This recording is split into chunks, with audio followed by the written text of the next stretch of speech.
لا حول ولا قوة إلا بالله العلي العظيم أعوذ بالله من الشيطان اللعين الرجيم بسم الله الرحمن الرحيم الحمد لله رب العالمين الصلاة والسلام على سيد الأنبياء والمرسلين سيدنا ومولانا ونبينا وحبيب قلوبنا وطبيب نفوسنا أبي القاسم محمد اللهم صل على محمد وآل الطيبين الطاهرين المعصومين المظلومين ولعنة الله على أعدائهم أجمعين أما بعد فقد قال الله الحكيم في القرآن الكريم بسم الله الرحمن الرحيم ادعوني استجب لكم وقال ايضا امن يجيب المضطر اذا دعاه ويكشف السوء۔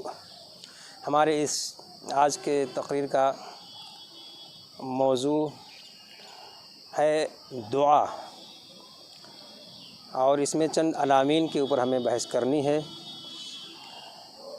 سب سے پہلے تو یہ عرض کر دینا ضروری سمجھتے ہیں کہ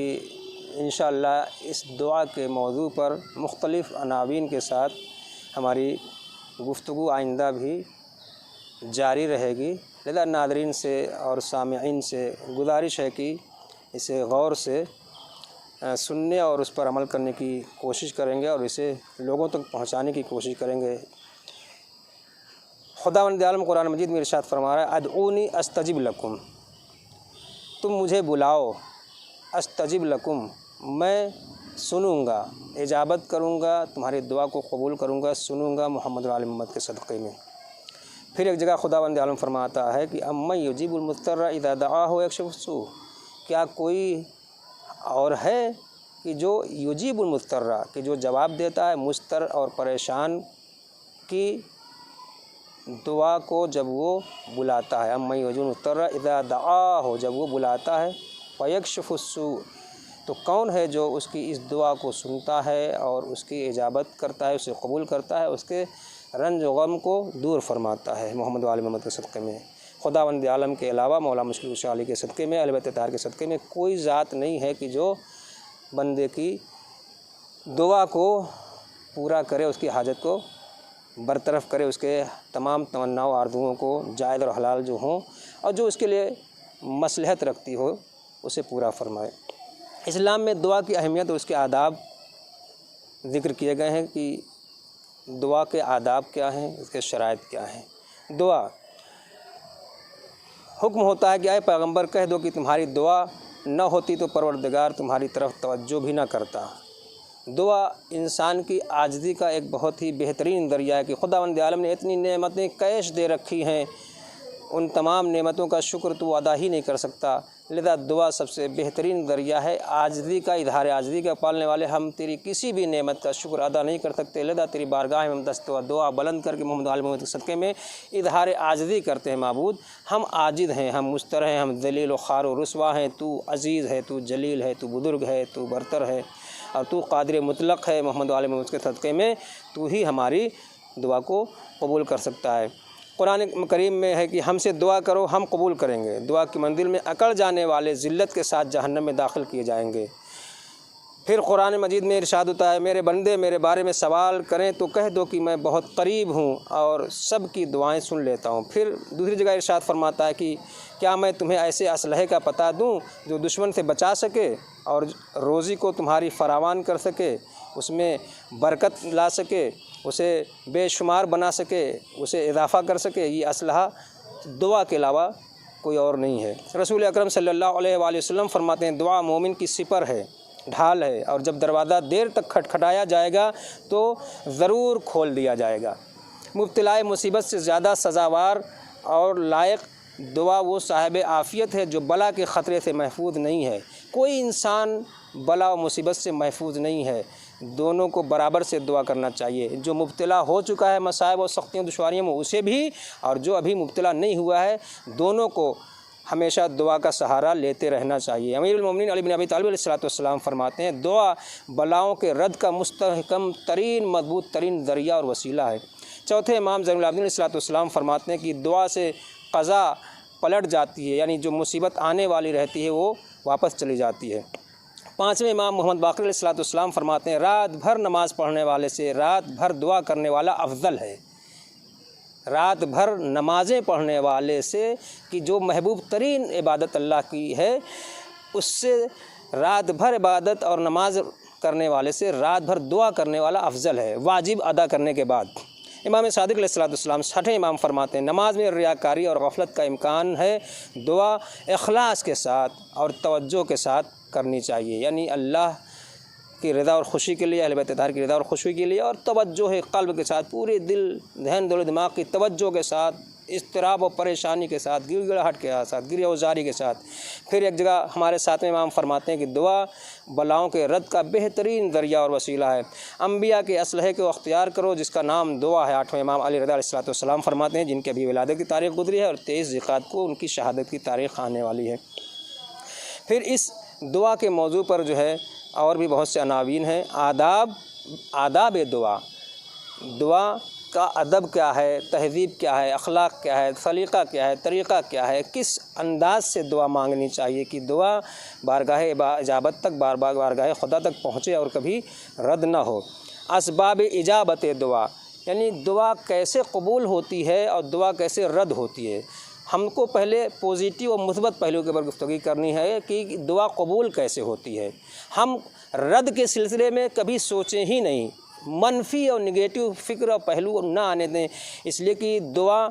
جب بندہ اللہ کی بارگاہ میں دست دعا بلند کرتا ہے تو بندے کو اس امید کے ساتھ، نا امیدی مایوسی کفر ہے، امید اور توقع کے ساتھ، توکل اور بھروسے کے ساتھ دست دعا بلند کرنا چاہیے کہ انشاءاللہ ضرور قبول ہوگی مولا کے صدقے میں، اہل بیت اطہار کے صدقے میں۔ لذا ہمیں پہلے اجابت دعا کے اوپر گفتگو کرنی ہے کہ دعا قبول کیسے ہوتی ہے۔ اسباب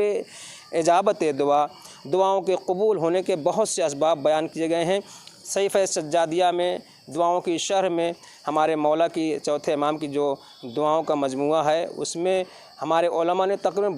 32 اسباب بتائے ہیں دعا کے قبول ہونے کے، کہ کیسے کیسے ہم دعا کریں اور دعا مانگیں اللہ سے کہ دعا قبول ہو، جس میں سب سے پہلی شرط جو ہے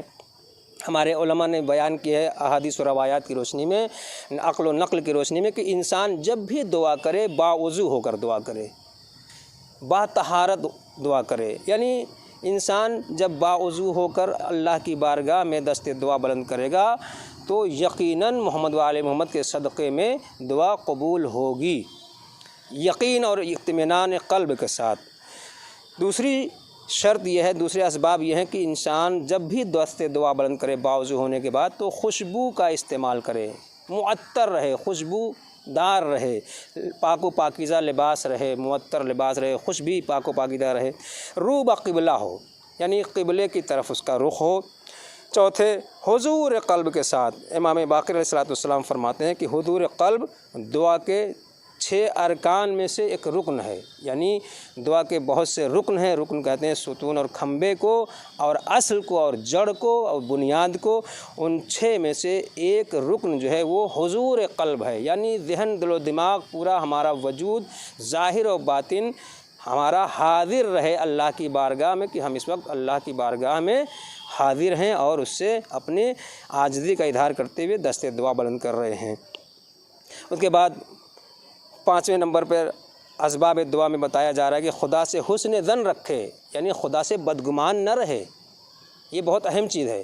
یعنی یہ حسن ظن رکھے کہ یقیناً خداوند عالم ہمارے دل سے نکلی ہوئی آواز جو ہماری زبان کے ذریعے سے جاری ہو رہی ہے الفاظ کی اور کلمات کی شکل میں، وہ یقیناً خدا قبول کرے گا، اسے کہتے ہیں حسن ظن۔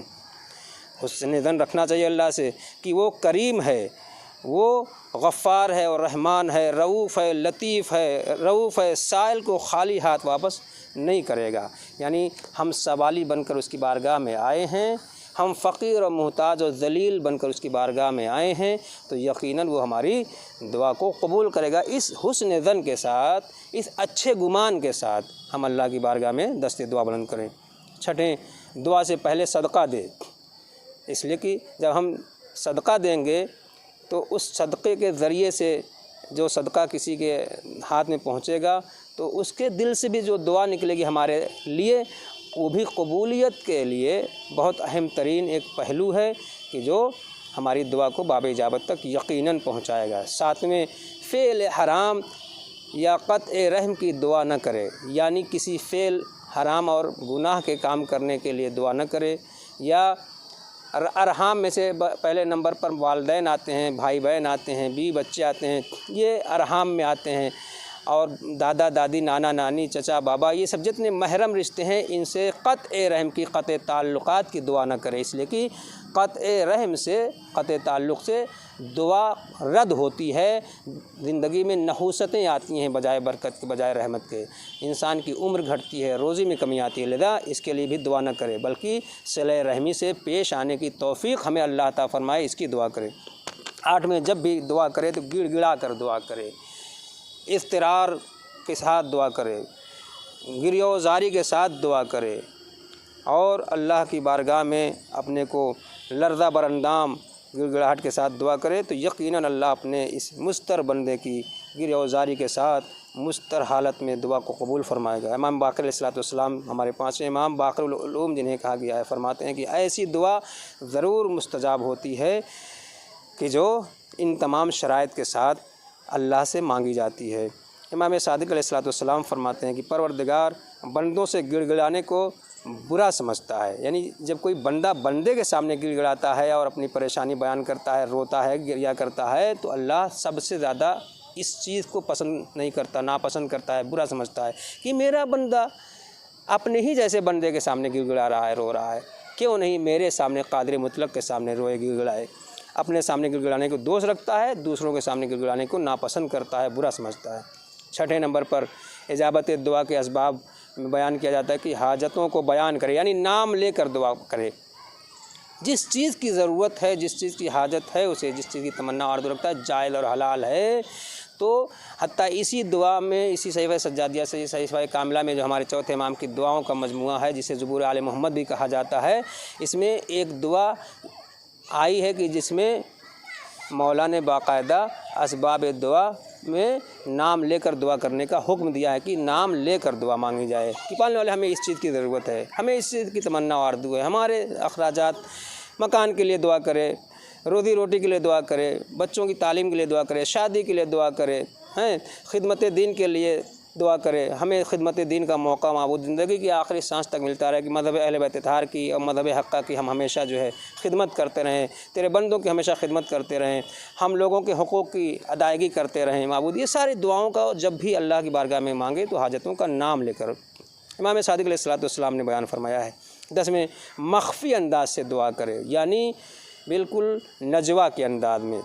ضروری نہیں کہ انسان اعلان کر کے جو ہے دعا کرے، خاص طور پہ خلوت اور پوشیدگی کے عالم میں، پوشیدہ طور پہ مخفی حالت میں دعا کرے، تاکہ صرف بندہ اور اللہ، معبود اور عبد اور معبود کے درمیان رابطہ رہے اور دوسرا کوئی نہ سنے۔ بحمدللہ امام علیہ رضا علیہ السلام کا ارشاد ہے کہ مخفی انداز کی ایک دعا اعلانیہ 70 دعاؤں سے بہتر ہے۔ جو اعلان دعا کی جاتی ہے اس سے مخفی اور پوشیدہ انداز میں ایک دعا جو کی جاتی ہے وہ 70 گنا اس سے بہتر ہے۔ وآخر دعوانا الحمدللہ رب العالمین۔